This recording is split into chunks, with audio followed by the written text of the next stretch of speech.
Welcome to the Hungarian Living Podcast. I'm your host, Elizabeth Szabó-Vos. Our goal is to discover, celebrate, and share Hungarian heritage and encourage you to do it too. We'll touch on food, travel, history, music, and language, and share stories from our listeners. We're glad you're here. This is a podcast where we'll encourage you to dig deeper to learn about your Hungarian heritage in a variety of ways. We'll have thought-provoking conversations and share resources. So whether you know a little or a lot about being Hungarian, this is the place to be. Welcome to the Hungarian Living Podcast. I'm your host, Liz Szabó-Vos, and today I'm visiting with Esther Schuto, who works at the Hungary Foundation, and we're going to talk about HuGo, the app for iPhones that shows Hungarian businesses and events all around the U.S. But first, Esther, just briefly tell us a little bit about yourself and how you ended up living in the USA. Well, thank you, Liz, for the introduction, and hello, everybody. I've been living in the States for 10 years now, and I came here to actually finish up a research, and in the meantime, I ended up meeting a wonderful guy who is now my husband. So, as they say, the rest is history. That was 10 years ago, and yeah, we've been in business together, and lately, I joined the team of the Hungary Foundation as a communications associate. And one of the main areas of focus that I have is HuGo, this new and a lot of fun application that we're hoping that many people get to know and start using. Well, good. Well, I'm glad that you've made your way to the U.S. and that you're all settled and all that good stuff. And I always love to hear those stories about how that happened. So you met and fell in love. That's right. That's a good story. So let's talk a bit about HuGo, the app that maps out all things Hungarian in the U.S. and its historical sites, organizations, businesses, and more. And it's free and it's already available for download in the App Store. And, when I think about something like HuGo, for over 30 years, we have been busy trying to help people make connections with their Hungarian heritage by promoting Hungarian clubs, helping them make connections with organizations where they live, pointing out businesses that are nearby. And even when we plan our trips around the U.S., a lot of times we're trying to find the pathway that takes us near a Hungarian community or a Hungarian business that we want to learn more about. So for us, it's exciting to have something like HuGo, because now we don't have to spend all this time researching, because it's go to the app and we'll figure it out from there. I think that's super exciting. And now with the Hungarian Living Podcast, it's a great opportunity to introduce people to HuGo, as well as, we also interview other businesses about their Hungarian connections. So it's exciting that this app has been developed. I know we will use it as we travel. And the most important part about it, besides helping people get or stay connected to their Hungarian things, is that it is crowdsourced. That means its success is dependent on others sharing the information they know. So our listeners and readers have been sharing all kinds of gems with us through the years. And it is nice to have another way of seeing what is out there in terms of Hungarian things in the USA. Yes, that is correct. So let me talk about it in a nutshell, how the app works. So once you download it from the App Store, where you can find it under the name Hello HuGo, you open it up and you can start searching. You can start looking up places around you. And it's basically a very good mapped out database of all things Hungarian in the US. So it can be anything. It could be a pastry shop. It could be a consulate. It could be a scout organization or a library. Anything that is connected to the Hungarian culture. If it's a historical, it's a statue of Kossuth Lajos. If it's a farm owned by Hungarians, name it. There are categories set up for it, and you can filter through them. I'll talk about them a little later. But basically, the search function can be started right away. And if you know of places that you don't see on the map yet, you can also upload them. And we encourage everybody to upload what they know of. You simply register, and there you have it. You can upload anything you know of. And while doing that, you also have a profile within the app that you can build on. It will show you how many places you uploaded so far, broken down by states. So you are not limited to your area that you might know the best. If you've been to Louisiana, to Kansas, to California, and you bumped into a church or anything of interest over there, feel free to upload it as well, and you will see how you rank in each state. It's a little bit of a competition, a friendly one, where you can follow along how much you contributed to each state's, I'll call it database collection of places. So that is how it works. And you can mark your favorite spots. So if, say, you're doing a road trip and you want to plan ahead and you would like to map out where you're going and what you want to visit, then you can save with a little heart on the side of it, each place that you would like to keep an eye on that one. So it has a lot of fun functions, and the database we started with was just to get it off the ground and to have a good amount of places searchable already on the app, even for the very first users.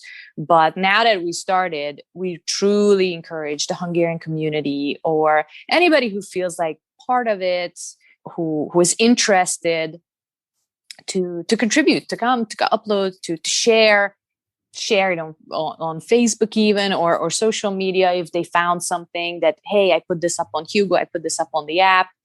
And we are very, very happy to see that.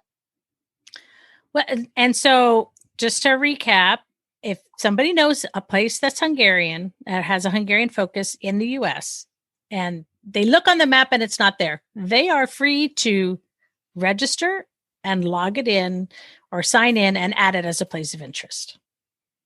Exactly. And that goes actually for businesses and organizations. If you are the owner of, I don't know, if you're an accountant who speaks Hungarian, a dentist, a lawyer, you name it, feel free to put yourself on the map because people are looking for it. And also, if you're a member of an organization, or if it's your organization, then make sure you're on the map because people are looking. Okay. What are some of the things that have surprised you about what has been uploaded already? So I'm very, very happy to hear that question because, yes, in fact, we've seen very interesting points. We call them points of interest, places on the map, and it keeps growing every week. And we'll look at it, and it's great.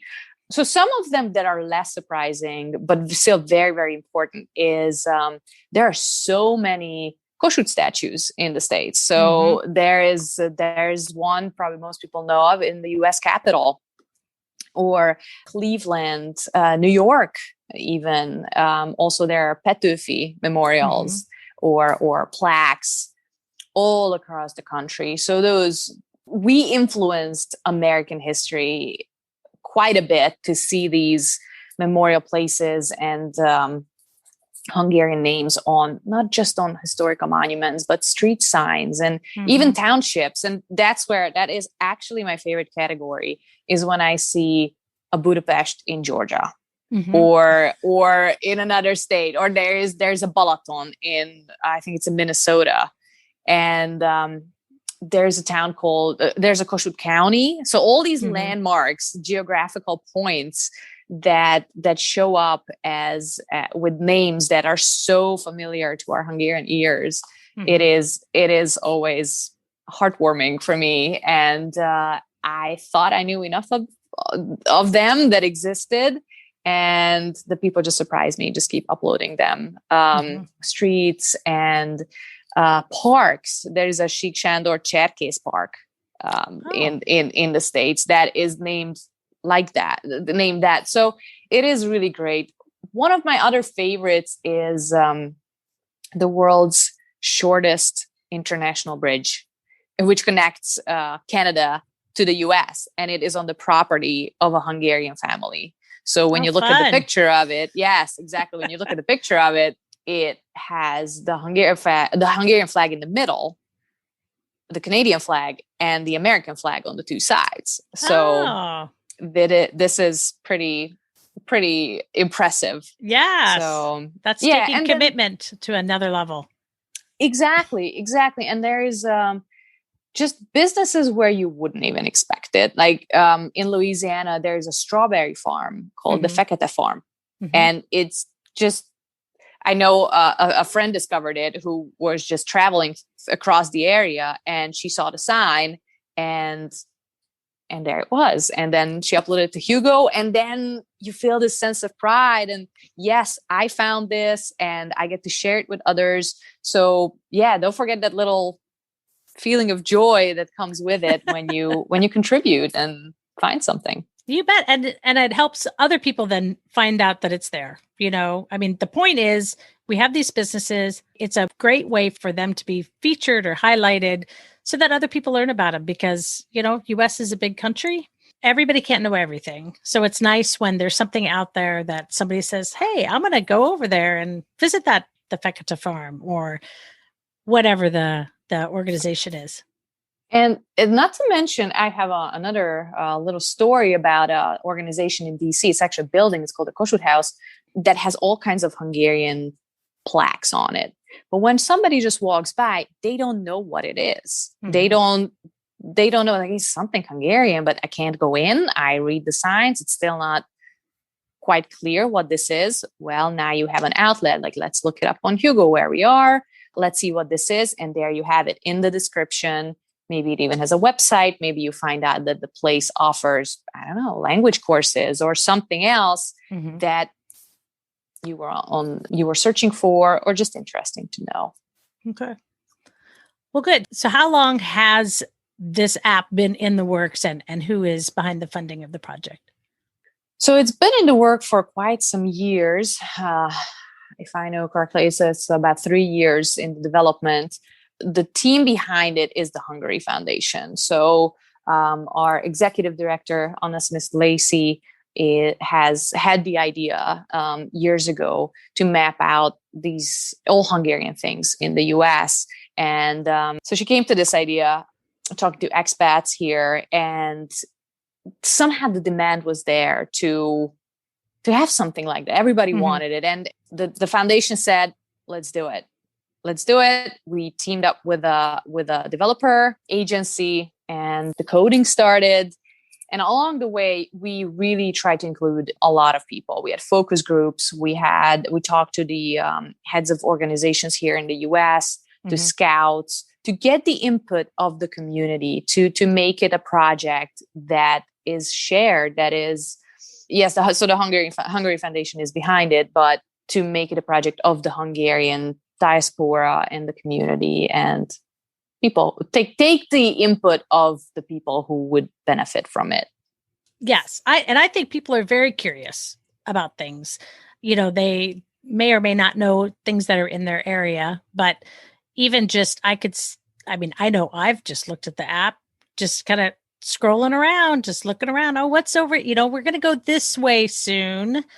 What's along our path as we travel this way? What are the places that we could stop and see? So right now, this is just available for Apple product users, so for iPhones. And is there a plan for it to be available for Android? Yes, the short and definite answer is yes. I know that it's been on in a lot of questions lately. So the idea behind it was, after so many years of testing and developing and more testing and more developing, we wanted to make it available. We wanted to see how it's received, how it works, fine tune it if needed, and see what people say, see how people react, see if they want the Android version, see all these things together. And we're actually very delighted to get these questions, because it means that people want it. People would like to have it on the other platform as well. So yes, it is in the plans. And I will let you know as soon as it becomes reality that it's available. Okay. So we've talked about the US, and right now it's only for the US, correct? Yes, that is correct. Okay. And how many locations have been entered so far? So far, over 700 places and events are on the map, because it's not just places, it's also events within the 7 categories. And yeah, it just breaks down into historic, community, official, which is the consulates and embassies, businesses and services. There's events. So Hungarian picnic coming up, or get-together, scouts, Christmas bazaar, name it. That goes under events. And then there's another category called other, where pretty much everything else that didn't fit into the listed categories can go. Okay. All right. Well, super. Well, I appreciate you visiting with us and explaining everything about HuGo. And you said that it's Hello HuGo is how you search for it. Yes, exactly. So when you're at the App Store, type in Hello HuGo, and there you will find a little character looking at you with the mustache. And he's super cute. Yeah, he is a Hungarian hussar. Yep, who is on his journey. He's the one collecting, and he's the one needing help from. So that's the idea behind the hussar. One of them is that he's on the adventure of collecting all these spots. But he needs the community's help, because he's just one guy, right? Yeah, exactly. He can't just go everywhere, so he needs the eyes and ears. You bet. So this little character, who was actually inspired by a real hussar. I don't know if you know that. I didn't know that. You didn't know that. Yeah. So the reason why we chose the hussar symbol, or a hussar character for the app, is because there was a quite famous hussar, a real one, who played a significant role at the very beginnings of American history. And he symbolizes how much we actually contributed to not just history, politics, and a lot of the cultural effects of what's been going on over the years. His name was Mihály Kovács, and he played a significant role in establishing the American cavalry in the South during the American Revolution. And at the end, he ended up giving the ultimate sacrifice, and he died in Charleston, South Carolina, for the cause of freedom. So, like I said, he symbolizes the very important role that the whole Hungarian played in U.S. history. And I think it's fitting, because that was so long ago, and here we are now, still, seeing and bumping into all these Hungarian influences through the years. So, he may have kicked it off kind of, but then there's so much that has been added to it, and it's been fun to watch that grow on HuGo. And to follow along. Like there are just these breadcrumbs and trails of what's been around us living here in the States, or anybody who visits from Hungary, because really the app is for everybody. Or if you feel like, you had a Hungarian grandmother and you're trying to reconnect, there's so many things that to be discovered and to look up. It's quite exciting. Yeah, it's super fun. Well, thank you for the conversation. And we will make sure that in the show notes that there are links to the how to get the app. We'll have a picture of HuGo so that people see it and they start recognizing it if they're not familiar with it already. And I just encourage everybody to download the app, get connected with it, and register if you know of a spot that you can add in. That would be most welcomed. And I hope you enjoyed this conversation with Esther from the Hungary Foundation. Thank you, Esther, for spending time with us. Thank you, Liz, for having me. And so again, there will be links in the show notes to the resources mentioned in this podcast, and those can be found at HungarianLiving.com. For more fun conversations about all kinds of things that have to do with Hungarian heritage and culture, be sure to tune in to our next episode of the Hungarian Living podcast. And if you have an idea for a topic to be discussed on the podcast, send an email to podcast@HungarianLiving.com. And see you next week. Hungarian Living is a division of Magyar Marketing, the Hungarian store, where you can find meaningful gifts with Hungarian style. Check us out at magyarmarketing.com. And special thanks to Stephen Chichek and the Animal Cannibals for the show music. Thanks for listening. If you enjoyed this episode of Hungarian Living, please subscribe and share this podcast with your favorite Hungarian. Check out our show notes for links to resources mentioned in this episode. If you have a question or comment, email us at podcast@HungarianLiving.com. We'll catch you next time.